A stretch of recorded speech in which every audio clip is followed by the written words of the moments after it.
Hello champs, welcome to this video. So another very useful video for you. यहाँ मैं आपके साथ share कर रही हूँ hidden gems, important points from this unit money and banking. Easy unit है but yes काफी सारे छोटे छोटे पॉइंट्स यहाँ पर हैं जो शायद आपसे मिस हो जाएं, तो इसलिए इंपॉर्टेंट है कि आप ये वीडियो कवर करें।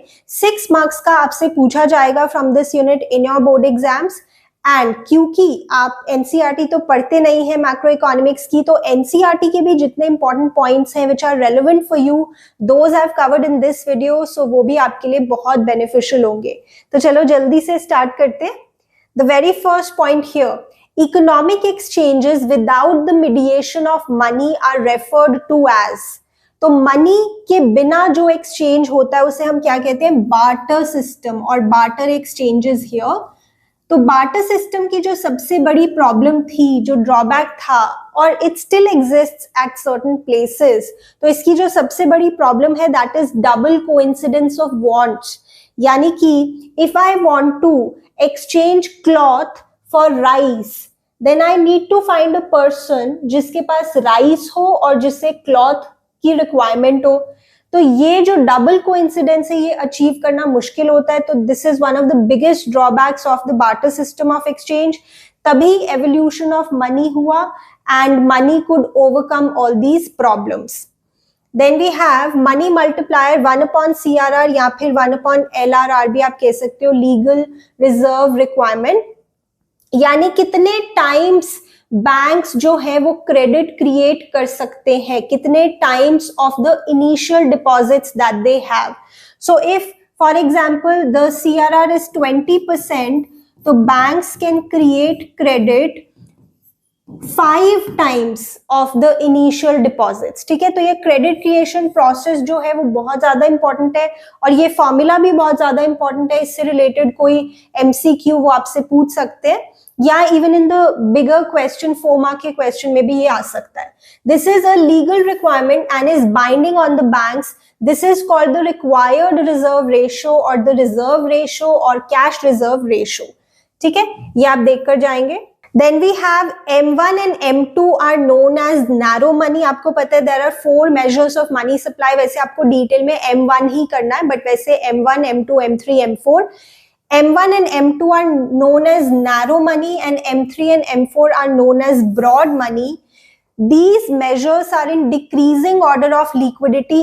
M1 जो है वो सबसे ज्यादा liquid measure है money supply का and easiest for transactions, whereas M4 is the least liquid of all। M3 is the most commonly used measure of money supply। It is also known as aggregate monetary resources। तो M1 measure of money supply जो आपको detail में करना है that is C plus DD plus OD, that is currency held by the public। Then demand deposits, ये net demand deposits हैं commercial banks के, and other deposits। So other deposits of public financial institutions like NABARD with RBI, other deposits of international financial institutions like IMF and World Bank with RBI, then other deposits of foreign banks or foreign central government। ठीक है, so ये आ जाता है other deposit में। But just give it a reading. M2 क्या होता है? M1 plus deposits with post office saving bank account. M3 क्या होता है? M1 plus net time deposits with the commercial banks. यहाँ पे तो डिमांड डिपॉजिट है ना, बट M3 में टाइम डिपॉजिट्स भी आ जाते हैं। देन M4 इज M3 plus total deposits with post offices. Just give it a read, क्योंकि ये एडिशनल क्वेश्चंस में भी CBSE ने दिया था, तो एक बार रीडिंग दे देंगे। So M1, M2 narrow money, M3, M4 broad money। Then we have DD जो हम पढ़ रहे थे M1 में, C plus DD plus OD। तो DD में हम लेते हैं net demand deposits held by the commercial banks। The word net implies that only deposits of the public held by the banks are to be included in the money supply। जो interbank deposits है, जो एक commercial bank के दूसरे commercial bank में deposits हैं, वो इसमें हम इंक्लूड नहीं करते। For example Punjab national bank के कुछ deposits state bank of India के पास है, तो ये एक इंटर बैंक डिपॉजिट है, इसे हम डिमांड डिपॉजिट्स जो DD हमारा कंपोनेंट है मनी सप्लाई का, उसमें इंक्लूड नहीं करते। तो ये जो है DD, this is net demand deposits. Alright, उसके बाद in India the supply of money is regulated by Reserve Bank of India which acts as the monetary authority of the country. तो देखो, तो अगर सप्लायर ऑफ मनी या producer of money की बात होती है तो उसमें गवर्नमेंट आती है, central government, then also the banking system जिसमें कमर्शियल बैंक आ गया और सेंट्रल बैंक आ गया, जब हम प्रोड्यूसर्स ऑफ मनी की बात करते हैं। बट अगर रेगुलेशन की बात हो रही है तो that is RBI, that is done by RBI. और सर्कुलेशन ऑफ मनी भी आरबीआई ही देखता है। तो मैंने इससे रिलेटेड एक कम्युनिटी क्वेस्ट पर क्वेश्चन भी पूछा था, तो आप जरूर पार्टिसिपेट करें, वहां पे मैं आपसे काफी इंपॉर्टेंट क्वेश्चंस पूछती रहती हूँ, so that is very good for your practice. Then people hold money broadly for 2 motives. वैसे मैं आपको बता दूं 3 मोटिव्स होते हैं, ट्रांजैक्शन मोटिव, प्रिकॉशनरी मोटिव और स्पेक्यूलेटिव मोटिव, बट आपकी एनसीईआरटी में 2 ही गिवन है, तो आप ये 2 एक बार देखकर जाएं। ट्रांजैक्शन मोटिव यानी I want to hold money क्योंकि मुझे डे टू डे ट्रांजैक्शंस करनी होती है, that is simple transaction motive. Speculative motive यानी people want to hold cash balances because they want to invest the money to earn some return, like invest money in shares, bonds etcetera, so that is speculative motive. तो हम ये मानते हैं कि अगर मुझे कहीं इन्वेस्ट करना है then I need to borrow money for that investment.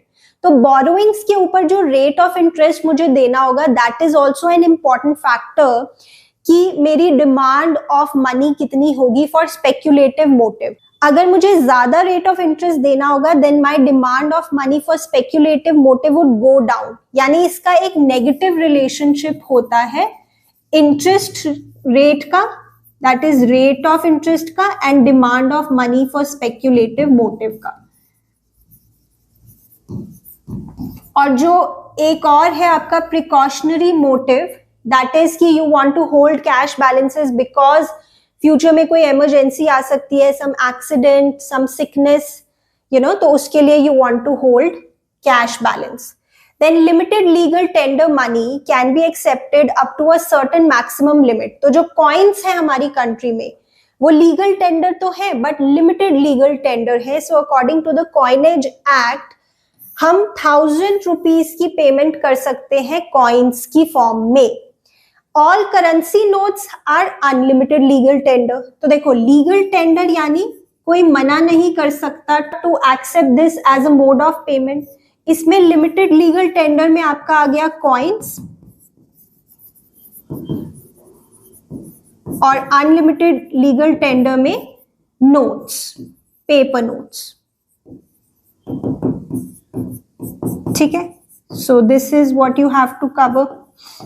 Then we have demand deposits में क्या इंक्लूड होता है, this is an important MCQ. Demand deposit मतलब it can be withdrawn as and when required. So इसमें हमारा आता है saving account deposits और करंट अकाउंट डिपॉजिट्स। ऑब्वियसली इसमें फिक्स्ड डिपॉजिट नहीं आता, that is a term deposit.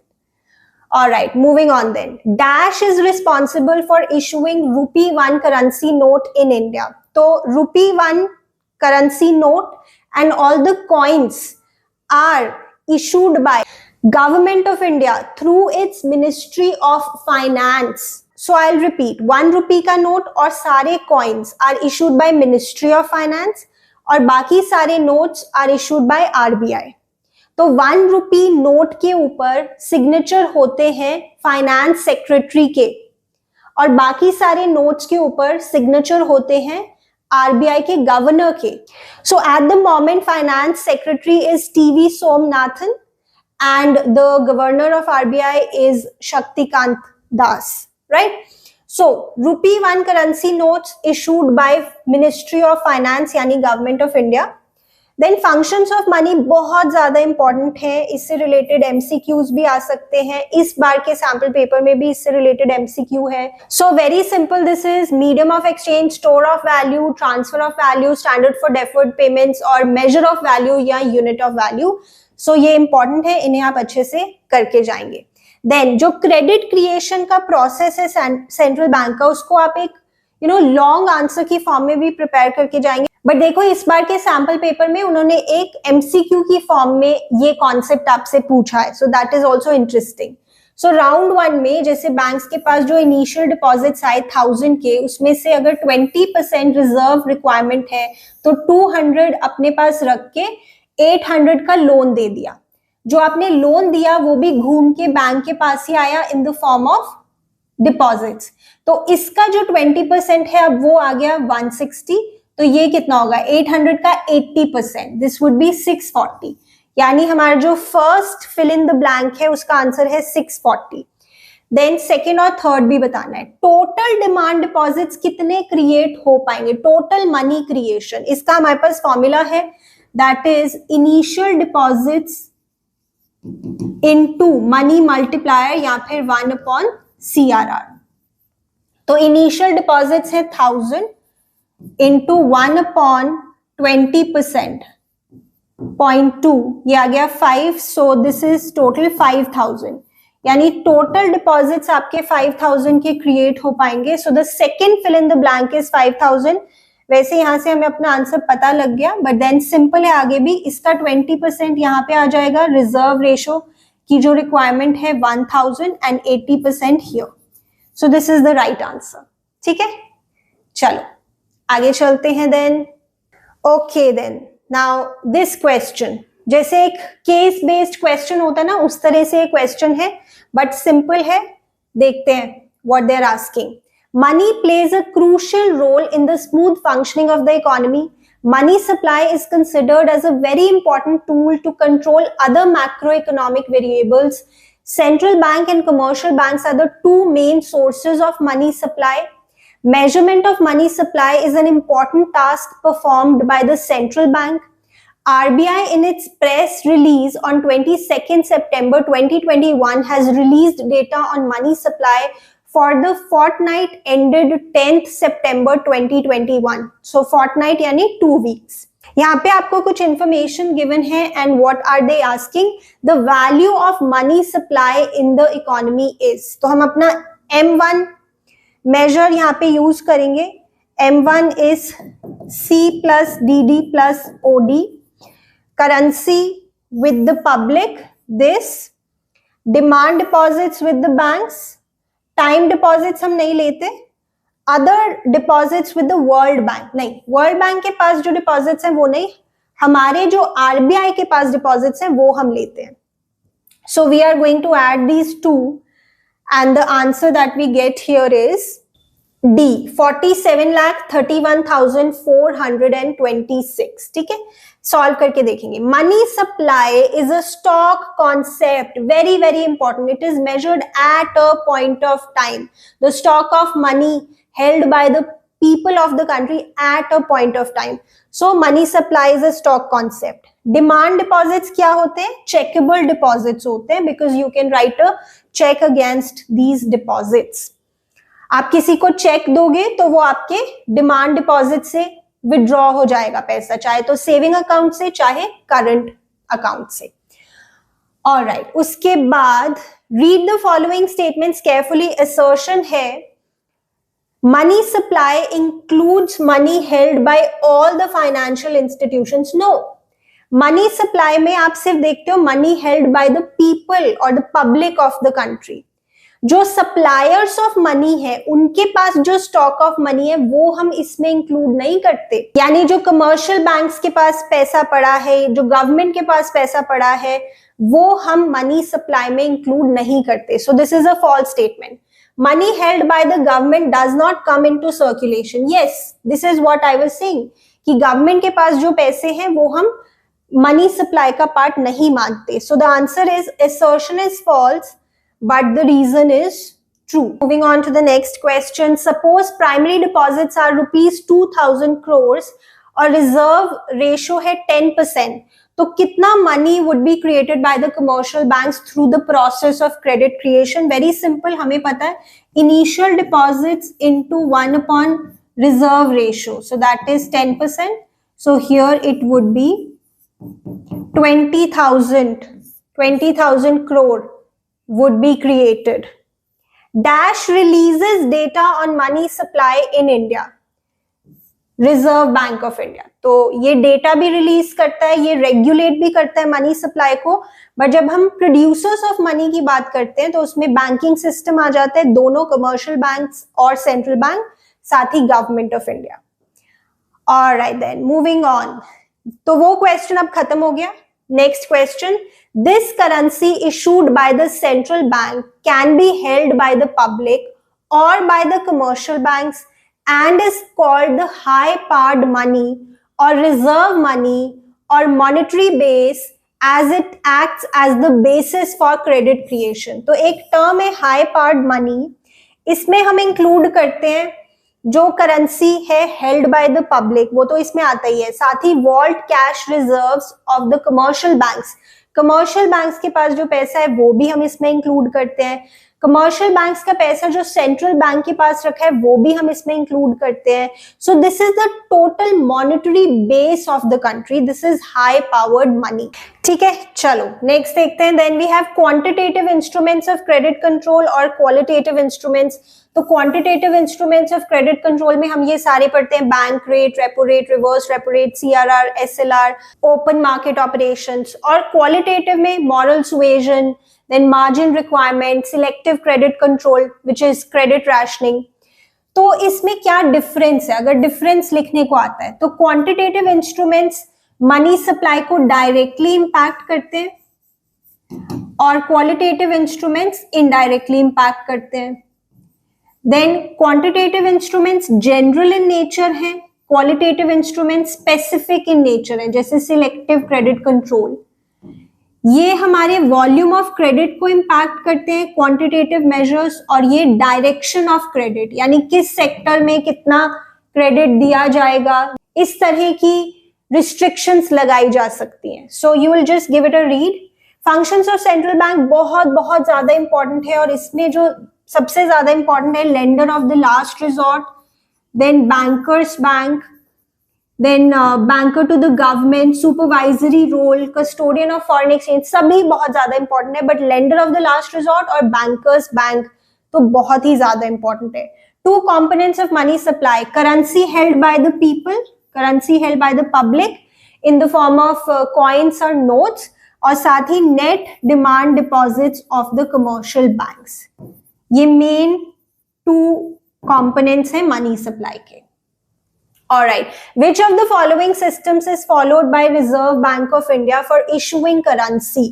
So that is minimum reserve system, यानी जब reserve Bank of India issue करता है करेंसी तो उसको एक सिस्टम फॉलो करना होता है, उसके पास कम से कम ₹200 करोड़ की फॉरेन सिक्योरिटीज और गोल्ड होना चाहिए, जिसमें से गोल्ड की वैल्यू कम से कम 115 करोड़ होनी चाहिए। तो मतलब एक बैकिंग होनी चाहिए आरबीआई की before it issues currency.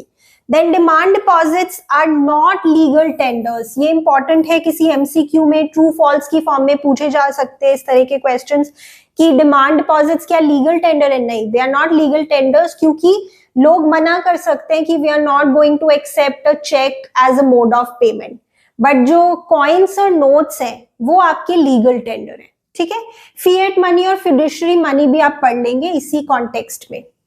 So here then उसके बाद every currency note bears on its face a promise from the governor of RBI that if someone produces the note to RBI और to any other commercial bank, RBI will be responsible for giving the person purchasing part equal to the value printed on the note.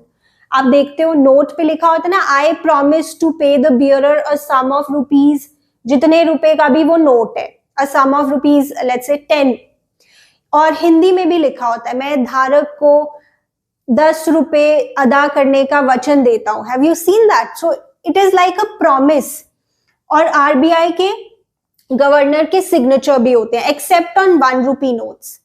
सो ये जो है this type of currency is issued by the order of the government, तो ये fiat money होती है। यहाँ पे देखो, currency notes and coins are therefore called fiat money, they do not have any intrinsic value like gold or silver coin, उनके अंदर as such कोई वैल्यू नहीं है, उस जो पेपर की वैल्यू है वो कुछ भी नहीं है, बट उसके ऊपर जो प्रॉमिस लिखा हुआ है उसकी वैल्यू है, right? So they do not have intrinsic value like gold or silver coin. They are also called legal tenders as they cannot be refused by any citizen of the country for settlement of any kind of transaction. दो हमने देखा है कि इसमें limited legal tender हो सकते हैं coins और unlimited legal tender notes. Fiduciary money कौन सी होती है? जैसे चेक्स, जहां पे एक पेयर और पेई के बीच में ट्रस्ट होता है बट वो लीगल टेंडर नहीं है. ठीक है, ऑल राइट. उसके बाद the total stock of money. This is very very important. Money supply की डेफिनेशन इतनी बार एग्जाम में पूछी गई है ना. So total stock of money in circulation among the public at a point of time is called money supply. All right. In India RBI issues all paper notes but not the 1 rupee note. मैंने आपको पहले ही बता दिया. That is issued by Government of India through Ministry of Finance. Also, it does not issue coins. All coins and 1 rupee notes are issued by Ministry of Finance, Government of India under the Indian Coinage Act. However, circulation of the entire currency is conducted by RBI. But circulation RBI ही देखता है. Then all banking institutions are financial institutions, but all financial institutions are not banking institutions. क्योंकि bank होने के लिए दो conditions fulfill होनी चाहिए. One, it should accept deposits, and two, it should grant loans. तो जैसे पोस्ट ऑफिस है. Now post office is not a bank because it does not offer loans. ठीक है. LIC is a financial institution but it's not a bank because it does not accept deposits. ठीक है, ये भी आप पढ़कर जाएंगे. Then functions of central bank, ये रिपीट हो गया, मैं आपको बता चुकी हूँ. ये बहुत ज्यादा इंपॉर्टेंट है, इसे आप बहुत अच्छे से प्रिपेयर करके जाएंगे. Alright then, okay. उसके बाद देखते हैं यहाँ पर there are two types of open market operations. Open market operations हम quantitative credit control में पढ़ते हैं, quantitative instruments. ये दो तरह के होते हैं, outright and repo. Outright open market operations are permanent in nature. When the central bank buys these securities, it is without any promise to sell them later. Similarly, when the central bank sells these securities, it is without any promise to buy them later. To buy them later. Alright, इसका क्या मतलब है? देखो, ये दो तरह के होते हैं, ओपन मार्केट ऑपरेशंस, आउटराइट और रेपो. सो आउटराइट अगर हम समझें, this is more permanent in nature. तो यहां पर जो सेंट्रल बैंक है on behalf of the government of India, ये पब्लिक से या फिर कमर्शियल बैंक से, मतलब ओपन मार्केट में बाय करता है सिक्योरिटीज, बाइज सिक्योरिटीज जैसे एनएससीज, नेशनल सेविंग सर्टिफिकेट्स, और इन्हें बदले में दे देता है पैसे. तो इससे क्या हो रहा है? इससे इंजेक्ट हो रही है money supply into the system. Yes, you can make this in your notebook, this type of a diagram. Buy securities and gives them money for it. इससे इंजेक्ट हो रही है money supply in the system. यहां पे central bank कुछ ऐसा नहीं कह रहा है कि बाद में I will sell these securities. It's not like that. Then ऐसा भी हो सकता है कि सेंट्रल बैंक सेल कर रहा है securities again in the open market to public और कमर्शियल बैंक्स, और इनसे पैसे ले रहा है, मनी. तो इससे मनी सप्लाई जो है वो कम हो रही है इन the economy. Withdrawing money from the system, this is withdrawing money from the system. इसमें वो ये नहीं कह रहा है कि बाद में मैं परचेज करूंगा. तो this is outright. This is more permanent in nature. ठीक है. अब बात करें अगर रेपो की, तो रेपो में क्या होता है, which is also related to repo rate जो आप पढ़ते हो. यहाँ पे सेंट्रल बैंक है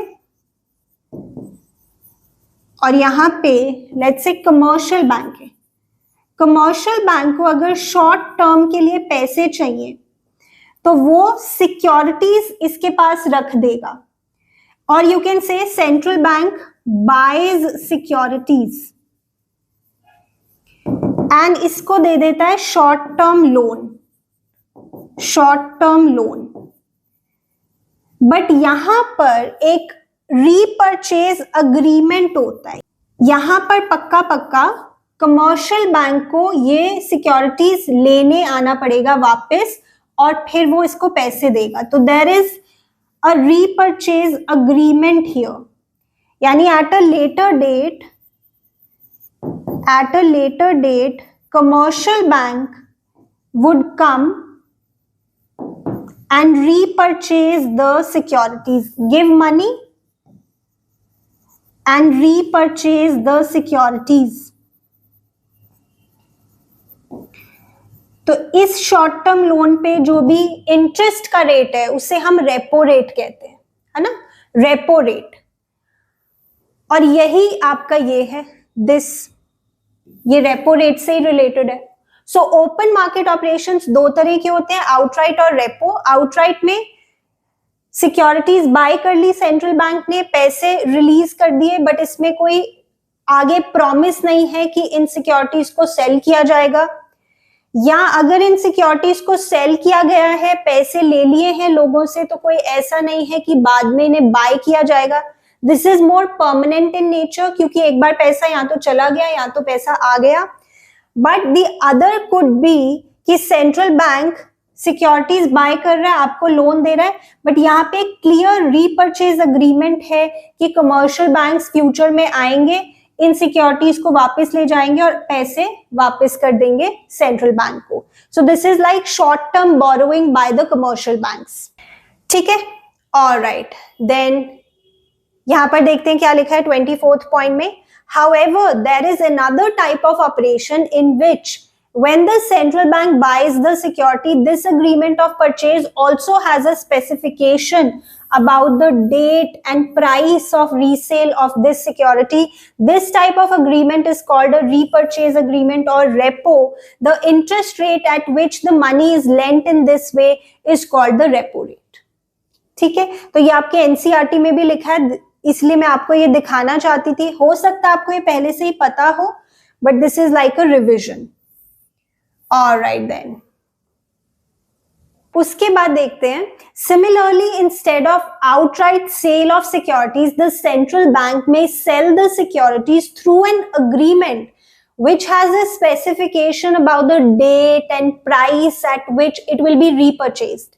This type of agreement is called reverse repurchase agreement or reverse repo. Reverse repo के बारे में आपको पता है, reverse repo rate. The rate at which the money is withdrawn in this manner is called the reverse repo rate. ना आप कहोगे ma'am reverse repo rate तो हमने बहुत सिंपल सा पढ़ा हुआ है कि सेंट्रल बैंक के पास कमर्शियल बैंक्स अपने डिपॉजिट्स रख देते हैं, तो फिर उनको जो इसके ऊपर इंटरेस्ट मिलता है वो होता है रिवर्स रेपो रेट। यस बच्चे, दैट इज फाइन, यहाँ पे कोई प्रॉब्लम नहीं है। When they park their surplus funds, या you can say when they keep their deposits, तो उनको जो बदले में इंटरेस्ट मिलता है that is reverse repo rate. ठीक है, इसी में आप एक चीज ऐड कर दो if you want to understand this. ये आपकी करंट नॉलेज है, दैट इज ऑल्सो फाइन, इससे काम चल जाएगा आपका। But if you want to understand this, तो कह रहे हैं सेंट्रल बैंक यहाँ पे सेल करता है सिक्योरिटीज और इसके बदले में कमर्शियल बैंक्स पैसा दे देते हैं। पर यहां पर एक अग्रीमेंट होता है, यहां पर एक रिवर्स रीपरचेज अग्रीमेंट होता है which is signed by both the parties. तो यहां पर at a future date which is pre decided, central bank in securities को खरीदने आएगा और कमर्शियल बैंक्स को पैसा दे देगा जो उन्होंने रखा हुआ था। At a future date it's going to buy the securities and give the money back. इससे कमर्शियल बैंक्स को एक इंटरेस्ट इनकम अर्न हो जाती है। तो ये भी हमारा, जैसे हमने कहा था ओपन मार्केट ऑपरेशंस दो तरह के होते हैं, आउटराइट और रेपो। तो रेपो में भी हमने एक नॉर्मल रेपो पढ़ा, एक रिवर्स रेपो पढ़ा, जिसकी आपकी जो करंट नॉलेज थी दैट इज ओके और उससे भी काम चल जाएगा। बट ये जो एडिशनल सिक्योरिटीज वाली बात है, अगर आप ये समझना चाहते हैं तो इसके लिए इसे आप रेफर करें। ठीक है, I will just show you here once again. तो आउटराइट में तो सीधा बाय कर दिया या सेल कर दिया with no other promise, it is more permanent in nature. Then repo में सेंट्रल बैंक ने बाय की सिक्योरिटी, शॉर्ट टर्म लोन दिया, यहाँ पे एक रीपर्चेज अग्रीमेंट है which is sign by both the parties कि फ्यूचर में कमर्शियल बैंक्स पैसे देंगे एंड अपनी सिक्योरिटीज को रीपर्चेज करके चले जाएंगे। और यहाँ पे रिवर्स है, सेंट्रल बैंक ने सेल की सिक्योरिटीज, कमर्शियल बैंक्स ने उसके बदले पैसे दिए, और फ्यूचर में central bank is going to buy the securities, give them money back, और उसके ऊपर जो भी इंटरेस्ट मिलेगा कमर्शियल बैंक्स को that is reverse repo rate, right. So these were some very important points. इसके अलावा ऑफ कोर्स आप क्वांटिटेटिव और क्वालिटेटिव इंस्ट्रूमेंट्स अच्छे से पढ़कर जाएंगे कि इन्फ्लेशन और डिफ्लेशन या एक्सेस डिमांड, डेफिशिएंट डिमांड में हम उन्हें किस तरह से यूज करेंगे। अभी बहुत सारे केस बेस्ड क्वेश्चंस बन सकते हैं इस टॉपिक से, तो आप मुझे कमेंट्स में लिखकर बताओ if you want to also understand the case based questions from all the chapters of economics. तो अभी बहुत सारे इंपॉर्टेंट वीडियोस आपके लिए आने वाले हैं, so please make sure to subscribe to the channel and share it with your friends. चलो अब मिलते हैं नेक्स्ट वीडियो में।